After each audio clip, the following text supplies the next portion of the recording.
Mengejutkan, sebut timnas Malaysia U23 setara dengan level skuad Garuda Muda. Padahal Harimau Muda dibantai Laos di Piala AFF U23 2022. Namun sebelum lanjut ke pembahasannya, pastikan tekan tombol subscribe terlebih dahulu agar Anda tidak ketinggalan info-info menarik selanjutnya seputar timnas setiap hari. Kalau sudah, terima kasih. Kejutan terjadi di babak penyisihan grup B Piala AFF U23 2022, di mana tim nasional Malaysia U23 disingkirkan oleh Laos dari ajang tersebut.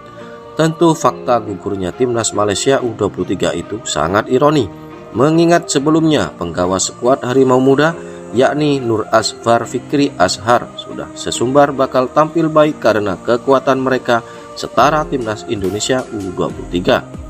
Perkataan Nur Asfar Fikri Ashar pada akhirnya tak benar terjadi karena timnas Malaysia U23 pada kenyataannya gugur di fase grup usai 2 kali dihajar Laos dengan skor 1-2 dan 0-2. Bila melihat permainan skuad Harimau Muda, mereka bahkan tak layak disebut selevel dengan permainan timnas Indonesia U23.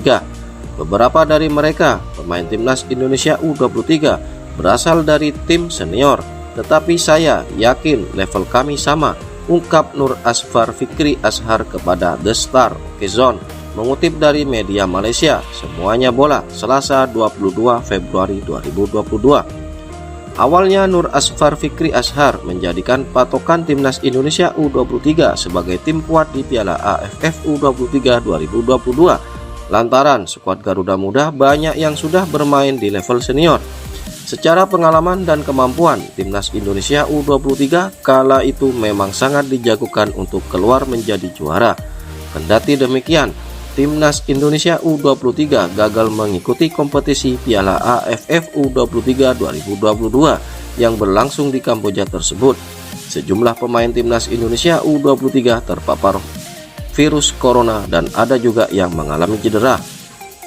Dengan kondisi itu, pada akhirnya pasukan Sintayong memutuskan mundur dari Piala AFF U23 2022. Myanmar yang tergabung di grup B bersama timnas Indonesia U23, Malaysia dan Laos pun juga ikut mundur karena skuadnya terserang wabah virus corona.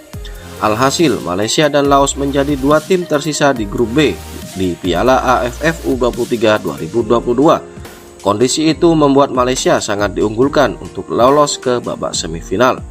Akan tetapi siapa yang sangka timnas Malaysia U23 justru tumbang 2 kali di tangan Laos.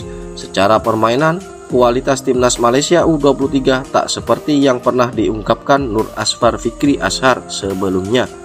Bagaimana tanggapan Anda? Salam olahraga.